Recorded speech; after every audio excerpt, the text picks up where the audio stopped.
اللهم صل على محمد وعلى آل محمد كما صليت على إبراهيم وعلى آل إبراهيم إنك حميد مجيد।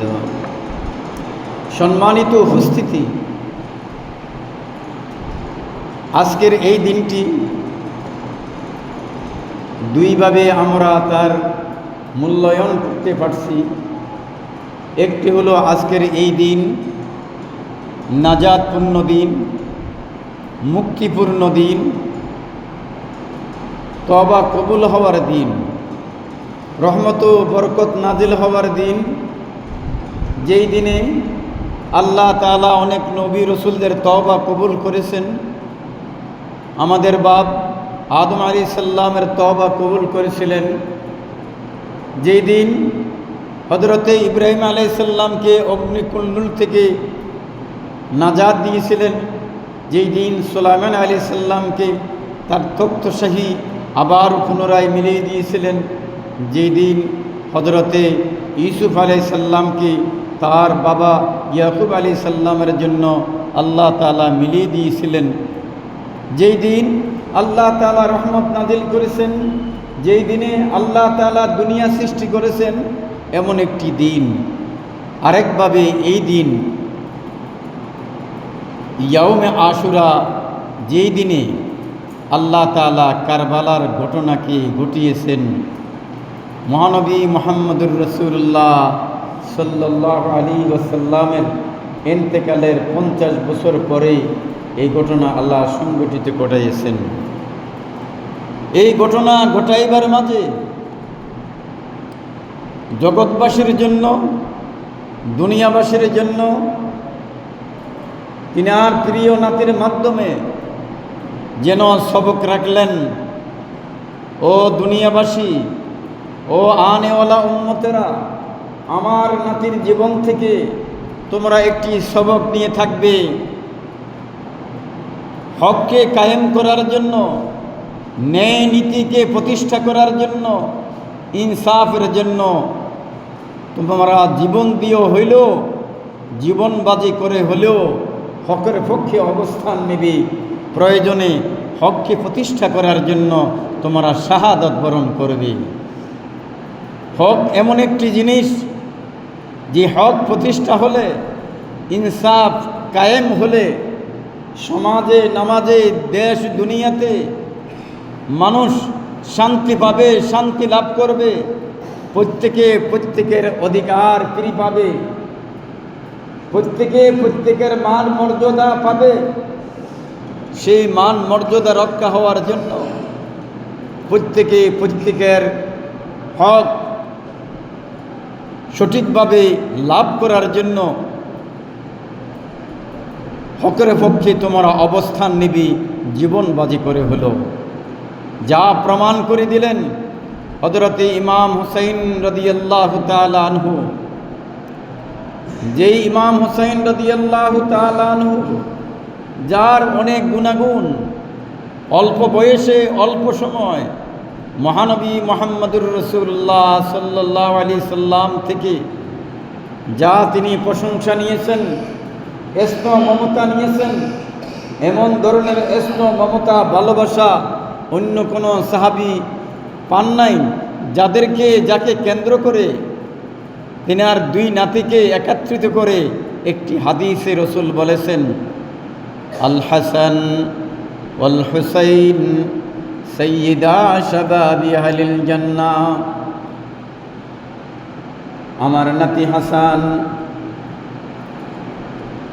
ফাতেমার কলিজার টুকরা আলী রাদিয়াল্লাহু তাআলা আনহুর দুলালি,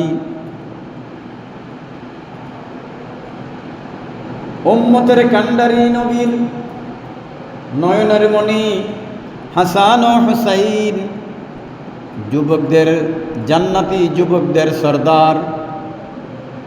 যেই গুণাগুণ, যেই বৈশিষ্ট্যতা থাকলে পরে জান্নাতি যুবকদের সর্দার হতে পারে, এমন গুণের অধিকারী থাকার কারণে রসুল তিনার নাতি দুইজনকে একসাথে একত্রিত করে বলেছেন, আল হাসান ওয়াল হুসাইন সাইয়্যিদা শাবাবি আহলিল জান্নাহ। সেই ইমাম হুসাইন যিনি বেহেশতি ব্যক্তিবর্গদের যুবকদের সর্দার হয়ে থাকবেন, তিনার মতো একটি মহান ব্যক্তিকে কারবালার ময়দানে জীবন দিতে হয়েছিল। তার সঙ্গী সাথী ৭২ জনকে নিয়ে জীবন দিতে হয়েছে। কিসের কারণে? হককে প্রতিষ্ঠা করার জন্য, ন্যায় নীতির জন্য, ইনসাফ কায়েম করার জন্য। যে ইনসাফ কায়েম করার জন্য রাজি থাকে নাই ইয়াজিদ বাহিনী, যে ইনসাফকে কায়েম করার জন্য সহযোগিতা করে নাই উবাইদুল্লাহ ইবনে জিয়াদ, যে ইনসাফের দিকে তাকাই নাই সীমার, এমনি ভাবে অগণিত সেই ইয়াজিদ বাহিনী যারা ইনসাফের দাঁত ধারে নাই। হযরত ইমাম হুসাইন রাদিয়াল্লাহু তাআলা আনহু ইনসাফকে প্রতিষ্ঠা করার জন্য, কায়েম করার জন্য তিনি সেই মদিনা থেকে বের হয়ে মক্কায় গেলেন, মক্কার থেকে কুফায় অগ্রসর হলেন। হযরত ইমাম হুসাইন দেখতে পাইলেন ইয়াজিদের যেই জীবন, ইয়াজিদের যেই অবস্থান, ইয়াজিদের যেই ব্যক্তিত্ব, তার এই অবস্থার কারণে খেলাফত থাকবে না, ন্যায় নীতি থাকবে না, আল্লাহর হুকুম কানুন দুনিয়াতে থাকবে না। আল্লাহর কানুন নিয়ম কানুন দুনিয়াতে সমাজে নামাজে থাকতে হইলে, শান্তি ইনসাফ কায়েম হতে হইলে আমাদেরকে, আমরা যারা সৎভাবে আছি, সৎভাবে লক্ষ্য করছি, ইনসাফের পক্ষে আছি, আমাদেরকে চিন্তা চেতনা করতে হবে।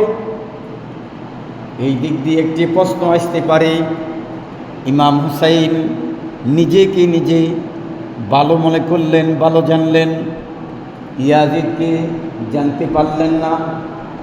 ইয়াজিদকে একটু দূর মনে করলেন, ইয়াজিদ বাহিনীকে খারাপ জানলেন, নিজেকে নিজে ভালো জানলেন। এটা কি ভুল করেন নেই? আমি সেই কথার উত্তরে, সেই প্রশ্ন জাগলে তার উত্তরে বলবো, সাধারণ যদি আমরা চিন্তা করি, শত শত মানুষ হয়ে থাকে, সেই শত শত মানুষের ভিতরে, হাজারো হাজারো মানুষের ভিতরে একজন সরদার হয়, একজন ইমাম হয়। ইমাম সাহেব ইমামতি করার জন্য সামনে যান। কোন কারণে যান? ইমাম সাহেব কি অহংকার করার কারণে? নিজেকে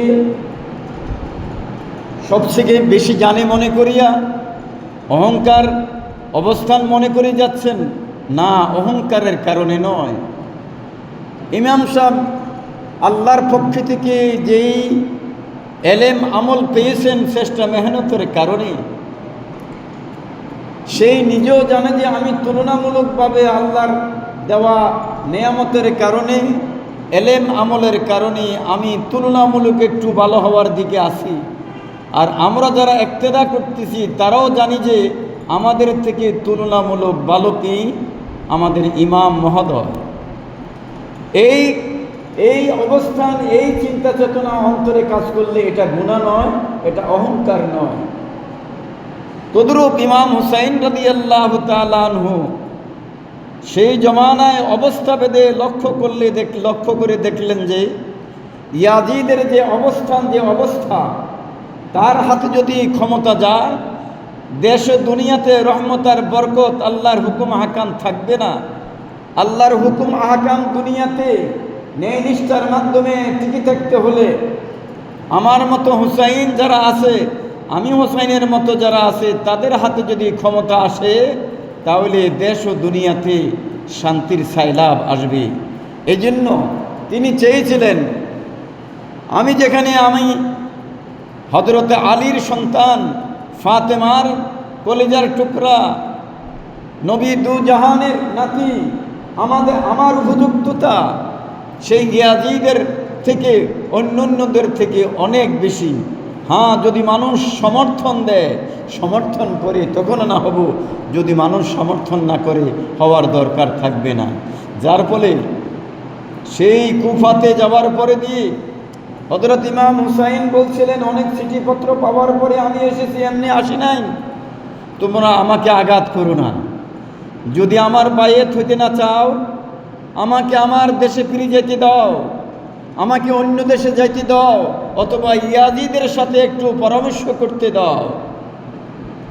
সেই উবাইদুল্লাহ ইবনে জিয়াদের মতো মালাউন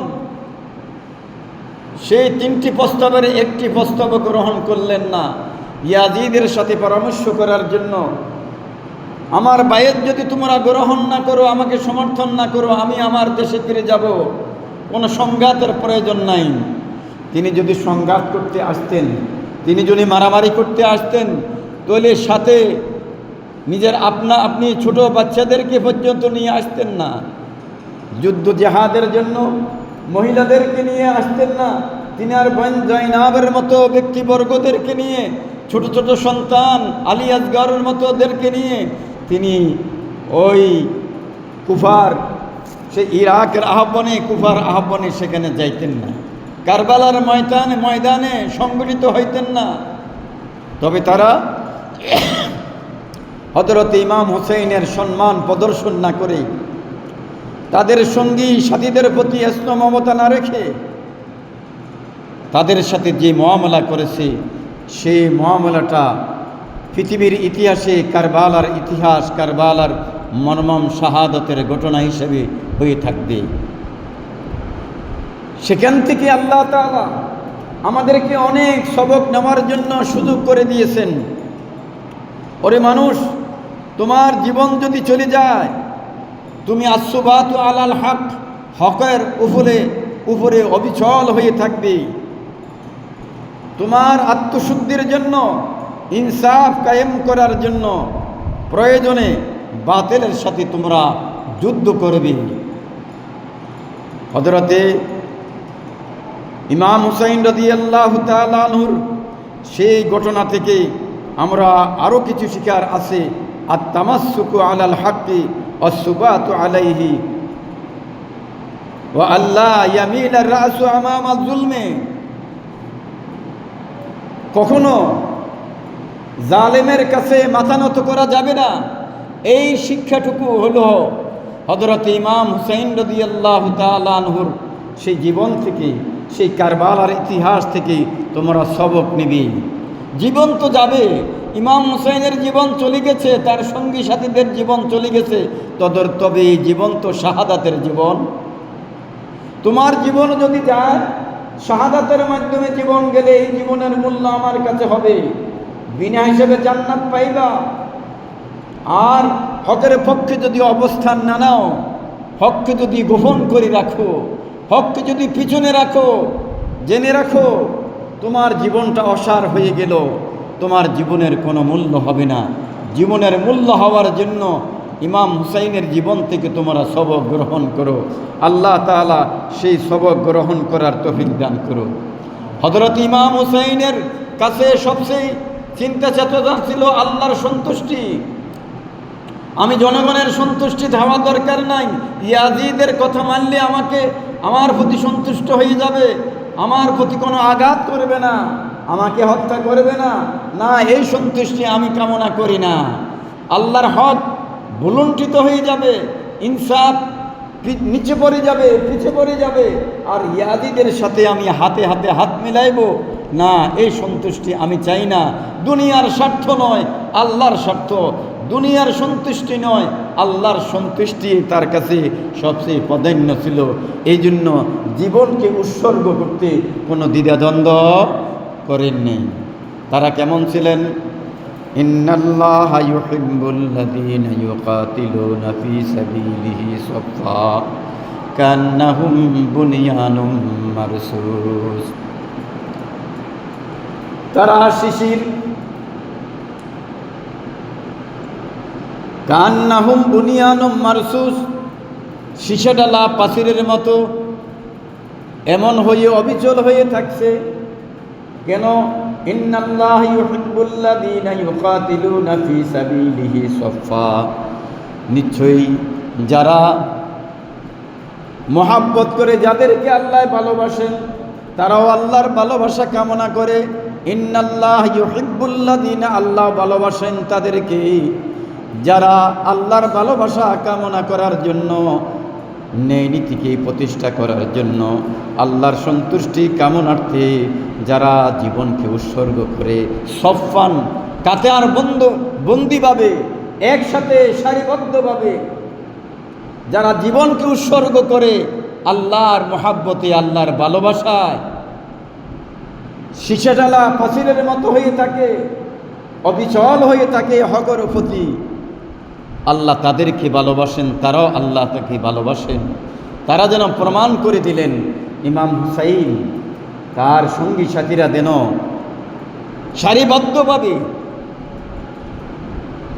সীসাডালা পাথরের মতো হকের পক্ষে অবস্থান নিয়ে জীবনকে উৎসর্গ করে আগামী আনেওয়ালা সকল উম্মতে মুহাম্মদিয়ার জন্য অন্যতম সবক আর শিক্ষা রেখে দিয়েছেন।